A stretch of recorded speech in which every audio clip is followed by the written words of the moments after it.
ગુરુ બ્રહ્મા ગુરુ વિષ્ણુ ગુરુદેવો મહેશ્વરા.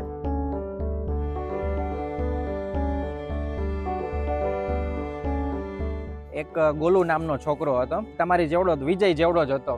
રોજ સ્કૂલે જાય, ભણે, પછી પાછો આવે ઘરે. આ બેગ એનું ભર્યું હોય ને, જેમાં ચોપડા ને પેન પેન્સિલ બુક ને બધું ભર્યું હોય ને, આપણે તો બધું આમ બેગ આમ ઘા કરી દે ઘરે આવીને, અને સીધો રમવા ભાગી જાય. આખો દિવસ રખડ્યા કરે, રમ્યા કરે, બધું આમથી આમ ફૂલ મોજમાં એમ. પછી પાછો સ્કૂલે જવાનો ટાઈમ થાય ને બીજે દિવસે, એટલે પાછો સ્કૂલે જાય, જાતી વખતે અડધી કલાક પેલા બેગ ગોતે કે ક્યાં ગયું મારા ચોપડા, ક્યાં ગયા બધું કરે. પછી આમથી આમ ચોપડા લઈને નાખી દે બેગમાં, જેમ તેમ બધું બુક પેન પેન્સિલ બધું જેમ તેમ નાખી દે. તો એક દિવસ બેગ છે ને એ ગુસ્સો આવી ગયો કે આ હું મને કે રોજ ઘા કરે છે એમ, રોજ કે મને ઘા કરીને ભાગી જાય. એક દિવસ એનો ગુસ્સો આવ્યો તો રોજ રાતે બેગ જાગ્યું અને ઊભું થયું, અને ગોલુ ને એક જોરથી આમ લાપો મારીને જગાડ્યો.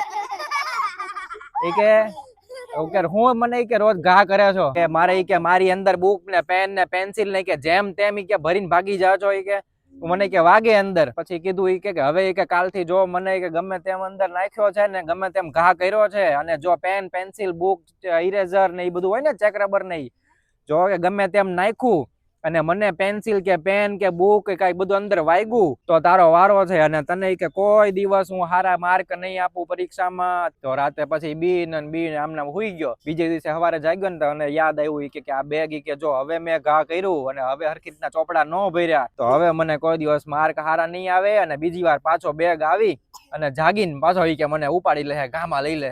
તો ડાયો થઈ ગયો અચાનક જ, અને શાંતિથી બેગ માંથી બધા વ્યવસ્થિત ચોપડા ભર્યા, પેન પેન્સિલ બધું વ્યવસ્થિત કંપાસમાં ભર્યું, અને સરસ રીતે ગોઠવી દીધું બેગ. અને રોજ લઈને જાય, ભણવા જાય, પાછો આવે, પાછો યાદ આવે એને કે હવે ઘા નથી કરવાનું, એટલે ઘરે આવીને વ્યવસ્થિત મૂકી દે, પછી લેસન વેસન હરખું કરી લે. તો પરીક્ષા આવી ને તો હારા માર્ક આવી ગયા એને. પેલા નહોતા આવતા. શું કામ નહોતા આવતા?